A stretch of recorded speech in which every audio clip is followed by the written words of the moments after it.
हर हर महादेव सभी भक्तों को आप सबका मेरे यूट्यूब चैनल राधिका शरणम में स्वागत है। आइए हम पूज्य राजेंद्र दास जी महाराज की श्रीमुख से सुंदर कथा का श्रवण करते हैं। किसी ने कहा, कई साल पुरानी बात, 2011 की बात, हमसे किसी ने कहा कि तुलसीदास जी ने विनय पत्रिका में सबके लिए लिखा, गाय के लिए कुछ नहीं लिखा, और अपने साहित्य में गाय के लिए कोई बहुत ज्यादा कुछ नहीं लिखा। हमने कहा चलो कोई बात नहीं। तो सवेरे भोर में सत्संग होता था 5 बजे। प्रथम गो नवरात्रि जब 2011 में हुआ, भोर का सत्संग था वो। हमने ठाकुर जी से कहा, अर्जी लगाई, चांडक जी, ठाकुर जी से हमने अर्जी लगाई, भाई ऐसी ऐसी बात लोग कह रहे हैं, ऐसा तो संभव नहीं गोस्वामी जी कुछ ना कहें।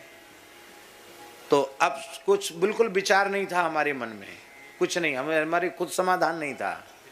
हम सवेरे गए तो ऐसे ही बोलना है, 1-1.5 घंटा बोलना है, तो कुछ एकाध कोई पद ले लेंगे और उसके ऊपर कुछ चर्चा करेंगे।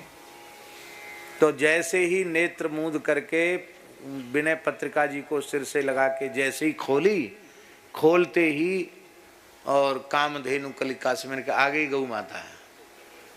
और फिर इतना अद्भुत प्रवचन, एक स्थल की भी महिमा होती है, समय की महिमा होती है, अद्भुत प्रवचन हुआ। और जब क्रमशः विनय पत्रिका का हमने स्मरण किया, प्रवचन किया, उस समय भी इस पद की हम लोग चर्चा कर चुके हैं। तो ये भाई सनातन धर्म का मूल है गाय। मूल संरक्षित रहेगा तो सब कुछ संरक्षित रहेगा। देखो, गाय की रक्षा से विप्रत्व की रक्षा होगी, ब्राह्मणत्व की रक्षा गाय से होगी। गाय के नष्ट होने से ब्राह्मणत्व नष्ट होगा, विप्रत्व के नष्ट होने से वेद नष्ट होगा, वेद के नाश से सदाचार का नाश हो जाएगा, सदाचार के नाश से दुराचारी पुरुष पैदा हो जाएंगे और नारियों का सतीत्व नष्ट हो जाएगा, सती नारियां नहीं रहेंगी। अब फिर सत्यवादी, धर्मशील, लोभ रहित पुरुष वो कहाँ से आएंगे? इसलिए सबका मूल गाय है। जो शास्त्रों में लिखा है ना, गोभिर विप्रैश्च वेदैश्च सतीभिः सत्यवादिभिः अलुब्धैर दानशीलैश्च सत्यभिर धार्यते मही। ये 7 स्तंभों पर धरती टिकी हुई है, उन 7 में प्रधान गाय है। गाय के नष्ट होने से ब्राह्मण नष्ट, ब्राह्मण के नष्ट होने से वेद नष्ट, वेद के नष्ट होने से सदाचार नष्ट, सदाचार के नष्ट होने से दुराचारी पुरुष पैदा होंगे, और फिर नारियों का सतीत्व नष्ट होगा। फिर असती नारी के गर्भ से, स्वेच्छाचारिणी स्त्री के गर्भ से धर्मशील पुरुष, सत्यवादी पुरुष, दानशील पुरुष जन्म नहीं ले सकते, फिर तो ऊट पटांग ही पैदा होंगे। तो इसलिए सबका मूल गाय है, गाय की रक्षा करनी चाहिए। एक घटना हम आपको सुनाएं, सच्ची घटना है, पर व्यक्ति और स्थल का नाम नहीं। एक इंजीनियर बन गया, एक लड़का, इंजीनियर तो जानते हैं ना, बड़ा इंजीनियर बन गया। इंजीनियर बन गया तो उसका विवाह हो गया, एक अच्छे अमीर परिवार में विवाह हो गया। अमीर आदमी की बेटी से उस इंजीनियर का विवाह हो गया। इंजीनियर का विवाह नहीं हो गया, उस नौकरी का विवाह हो गया, ऐसा समझ लो। अब वो बहुत बड़े घर की लड़की थी, और वो इंजीनियर जो था वो मध्यम वर्ग का था, और पढ़ लिख करके योग्य बना बड़ा इंजीनियर हो गया। और शर्मा जी, घटना ब्राह्मण परिवार की है, कोई सेठ साहूकार परिवार की घटना नहीं है। अब वो इंजीनियर को तो अपनी ड्यूटी पे जाना पड़ा, जहां कहीं उसकी ड्यूटी थी। अब वो घरवाली खाली पलंग पर पड़ी रहे, कुछ नहीं, चाय भी बनाओ तो तुम बनाओ, झाड़ू लगाओ तो तुम लगाओ, जो कुछ करना है तुम करो, मैं कुछ नहीं करूंगी। क्यों? बहुत बड़े बाप की बेटी थी। सो बेचारे नौकरी में भी परेशान और घर में भी परेशान, और पैसा मिलता था तो नौकर रखे या नौकरानी रखे तो समस्या। वो ऐसी चंडी स्वभाव की थी कि किसी सेवक को या नौकरानी को घर में डटने ही न दे। यही बड़ी समस्या, दूसरी नौकरानी लाओ। तो परेशान हो गया। और मैं कुछ कहता हूं तो कहती मैं बीमार रहती हूं, मैं क्या करूं। तो एक अच्छे वैद्य डॉक्टर को बुलाया, बोले ये बहुत बीमार रहती हैं। बोले बीमार तो कुछ नहीं रहती है, कुछ करती नहीं है इसलिए बीमार है। कुछ करने में लग जाए, कर्म क्रियाशील हो जाए तो बीमारी नहीं रहेगी। तो उसने कहा कि क्या कराएं इससे। बोले देखो तुमको कंपनी के बड़े इंजीनियर हो, लंबी चौड़ी जगह मिली है, जगह में घर में जगह है, एक बढ़िया देसी गाय रख लो। कुछ नहीं करेगी, गौ सेवा तो कर। अरे मोरे महाराज गौ सेवा करेगी, गोबर उठाएगी ये गौ सेवा ऐसा भी नहीं करेगी ये। चाय तक तो बनाती नहीं, गौ सेवा क्या करेगी ये। तो डॉक्टर उनका मित्र था, उसने कहा कि फिर ऐसा करो, ये बीमार बिल्कुल नहीं है पर कुछ नहीं करती इसलिए बीमारी का नाटक करती, अब तुम नाटक करो बीमारी का। बोले ठीक है। तो उनकी सलाह हो गई और बस अब पड़ गए बीमार। बीमार थे नहीं, पड़ गए बीमार। बहुत जोर का सिर फटा जा रहा है, बड़ी बेचैनी है, घबराहट हो रही है, सीने में दर्द हो रहा है। बोले डॉक्टर को बुला। प्रसिद्ध डॉक्टर थे, घूमने जाते थे सवेरे रोज। डॉक्टर उन्हीं से अपनी पत्नी का भी बड़ा भरोसा था कि बड़े नामी गामी डॉक्टर हैं। डॉक्टर को बुलाया। बोले उनको बुलाएं। बोले हाँ मैं तो मरा जा रहा हूं, उन्हीं को बुलाओ। डॉक्टर आए, आ करो, जीभ निकाली, आंख ऐसे करी, थोड़ा टॉर्च लगाई। डॉक्टर सब नाटक करते हैं। थोड़ा आला लगाया, थोड़ा घड़ी देख करके देखा क्या कैसे नबज चल रही है। फिर तुरंत चश्मा उतार के रख दिया, आला कान से रख दिया। ऐसे हुआ। घबरा गई पत्नी, क्या हुआ। बोले अब भाभी जी मैं आपसे कुछ नहीं बोल सकता, मैं कुछ नहीं कह सकता।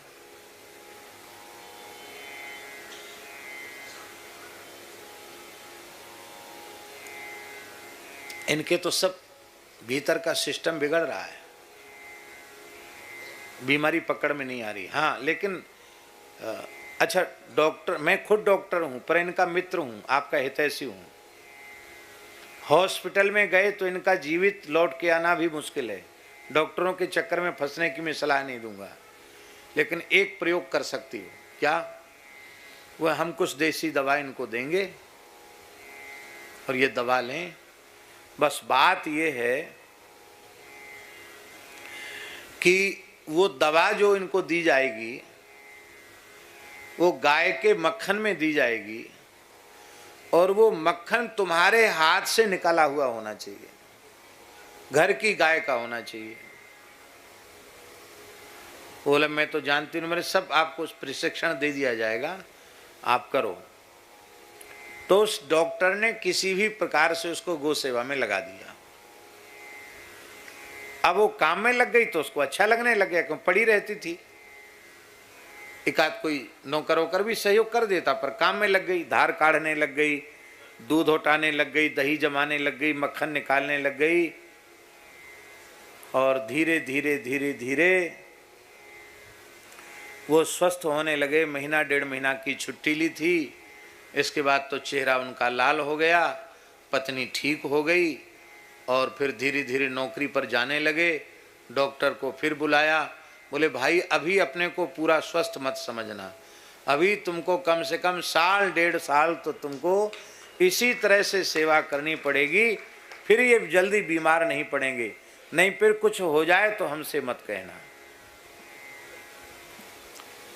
वो बोली ये तो ठीक से लगी रहे हैं, मैं भी जब से गौ सेवा कर रही हूँ तब से अपने को ठीक अनुभव कर रही हूँ, कहा आप तो बिल्कुल ठीक हो जाएंगी। 1.5 साल बाद उनके संतान हो गई, पुत्र हो गया। ये सच्ची घटना है। विवाह के 7-8 वर्ष निकल गए थे और कोई संतान नहीं थी, फिर संतान हो गए गाय की कृपा से। संतानहीनता का एक कारण स्त्रियों के लिए अकर्मण्यता भी है, क्योंकि उनमें गर्भधारण की, प्रजनन की क्षमता समाप्त हो जाती है क्रियाशीलता के अभाव में। इसलिए माताओं को अपने शरीर से श्रम अवश्य करना, केवल बौद्धिक श्रम नहीं, शारीरिक श्रम भी जरूरी है।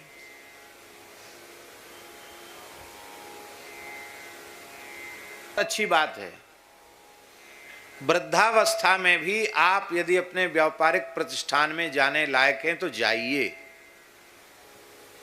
मान लो आपको उस प्रवृत्ति से, सत्संग के कारण आपका मन हट गया है, तो आप गो सेवा में अपनी प्रवृत्ति को लगाइए। किसी गौशाला में जाकर के अपना समय दीजिए, आपकी वृद्धावस्था सुधर जाएगी और आप में क्रियाशीलता बनी रहेगी। क्रियाशीलता नहीं बनी रहेगी तो शरीर और ज्यादा शिथिल हो जाएगा। इसलिए क्रियाशीलता जीवन के अंतिम क्षण तक किसी न किसी भी प्रकार से बनी रहनी चाहिए। एक जगह पढ़ने की बात कभी नहीं सोचना चाहिए। तो वो जो इंजीनियर की गृहिणी थी, उसने डॉक्टर साहब से जब लाला हो गया तो उसने कहा कि अब तो इनको दवाई नहीं खिलानी पड़ेगी। तो उसने हंसते हुए कहा कि सच्ची बात बताएं, कोई दवाई नहीं, तुम गौ सेवा करने लगी और तुम्हारी गोद भर गई, बस यही बीमारी थी और इस बीमारी का इलाज गौ सेवा से हो गया। इसलिए गौ सेवा करनी चाहिए। हाँ, अपने हाथ से गौ सेवा करनी चाहिए।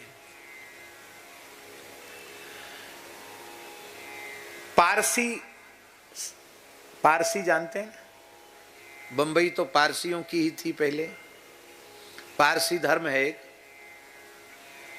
पारसियों के धर्म ग्रंथ में एक बात लिखी है। पारसियों के धर्म ग्रंथ में एक बात लिखी है कि एक पापी मनुष्य को नरक में डाला गया और उसको वहां अंगारों में जलाया गया, धधकते हुए अंगारों में। उसके सारे शरीर में तो जलने की पीड़ा हो रही थी, पर उसके दाहिने पैर में बिल्कुल पीड़ा नहीं हो रही थी, वो एकदम शीतल था। उसमें अंगारों में रहते हुए उसमें कोई जलन नहीं थी। तो वहां जो जमदूत थे उनको बड़ा आश्चर्य हुआ कि ये पापी मनुष्य, इसके पैर में, दाहिने पैर में कोई पीड़ा नहीं हो रही है, क्या बात है। तो वहां का जो देवता था उससे पूछा गया कि इस पापी मनुष्य के पैर में पीड़ा क्यों नहीं हो रही है। तो उन्होंने कहा ये कथाएं सब हम लोगों की ही हैं, अपने अपने ढंग से लोगों ने लिखी हैं। उनके ग्रंथ की ये कथा है, पारसियों के ग्रंथ की, कि देवदूत ने, यमदूत ने, उसने पूछा उसको, वहाँ के मालिक को, तो उसने कहा कि भाई इसका खाता बही देखो, इसके पुण्य पाप का हिसाब किताब देखो। तब हिसाब किताब देखने पर पता चला, हमारे हिसाब किताब देखने वाले को चित्रगुप्त कहते हैं। तो चित्रगुप्त ने हिसाब किताब देखा तो उन्होंने कहा इस पापी मनुष्य ने एक बार धोखे से एक पुण्य का काम किया। क्या काम किया? एक भूखी गाय भूख के कारण तड़फ रही थी, पर बांधने वाले ने उसको रस्से से बांध दिया था। तो इसने क्या किया कि वो गाय ऐसे घास खाने के लिए वो बढ़ रही थी, पर वो गट्ठर आगे था और गाय वहां तक पहुंच नहीं थी, रस्सी से बंधी हुई थी। तो इसने अपने दाहिने पैर से घास के गट्ठर को गाय के पास तक पहुंचा दिया था। इस पुण्य के कारण इसके दाहिने पैर में जलन नहीं हो रही। आप सोचो, इतनी गौ सेवा की बड़ी भारी महिमा है। तो भगवान गौ सेवा करते हैं, और गौ सेवा ही नहीं करते हैं, भगवान सुंदर गैया की धार काढ़ते हैं, गैया दोहते हैं। और जब भगवान गैया दोहते हैं तो गोपियां कहती हैं लाला हमारी गैया दोह दो। क्यों कि जब तुम गैया दोहते हो तो और अधिक गैया दूध देती है, गैया प्रसन्न अधिक होती है, इसलिए आप हमारी गैया दोहो। भगवान सुंदर गाय दोहते हैं और उनको देख करके गोदोहन करते हुए श्री ठाकुर जी को देख करके और गोपियां आनंद में विह्वल हो जाती हैं। आहा, गायें गोचारण लीला में नाचने कूदने लग जाती। भगवान नृत्य करते हैं ना, बालकों के साथ भगवान खेलते हैं, गाय भी खेलती है, ग्वाल वाल भी खेलते हैं। गाय खिलावत श्याम सुजान, गाय खिलावत श्याम सुजान, गाय खिलावत श्याम सुजान, गाय खिलावत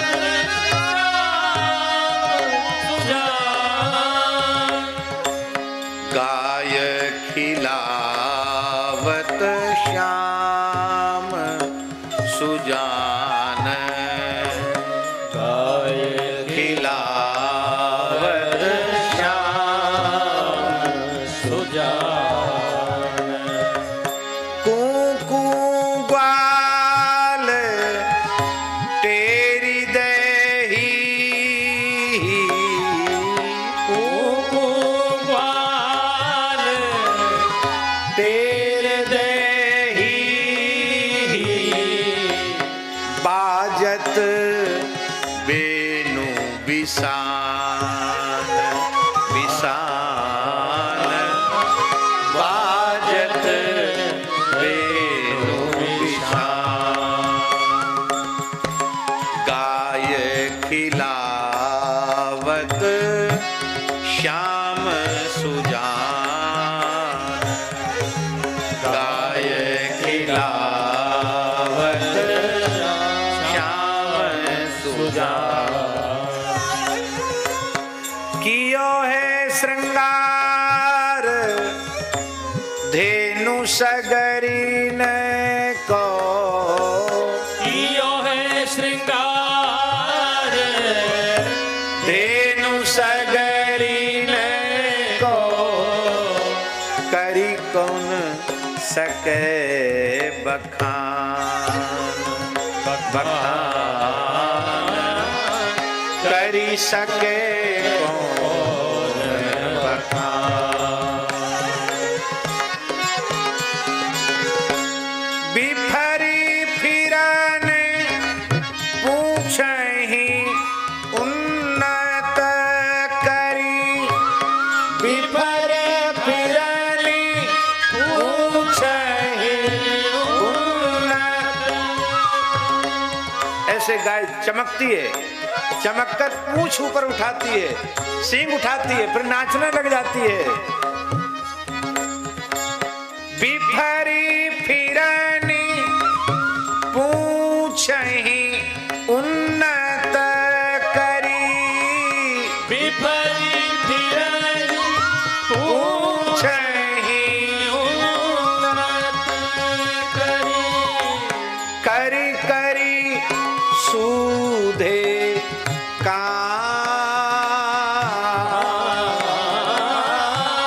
करी करी सूधे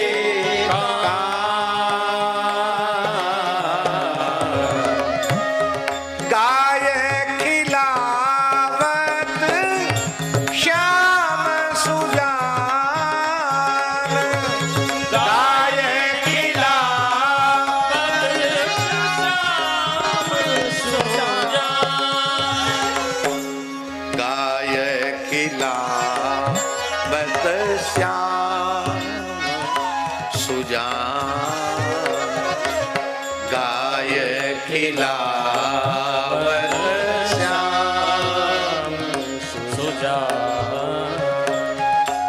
सुंदर श्रृंगार गायों का किया है।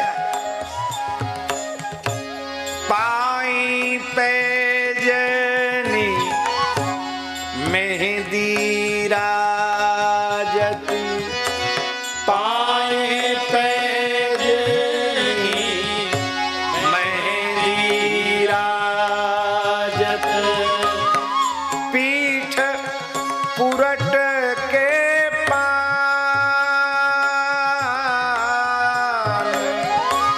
पीठ पुरट के पान,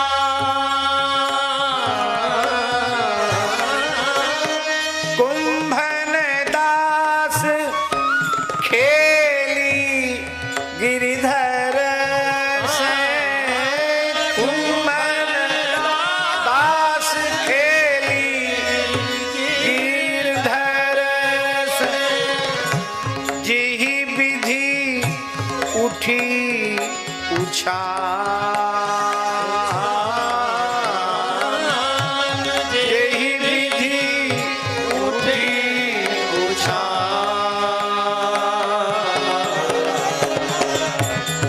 गाय खिलावत श्याम सुजान, गाय खिलावत श्याम सुजान, गाय खिलावत श्याम सुजान।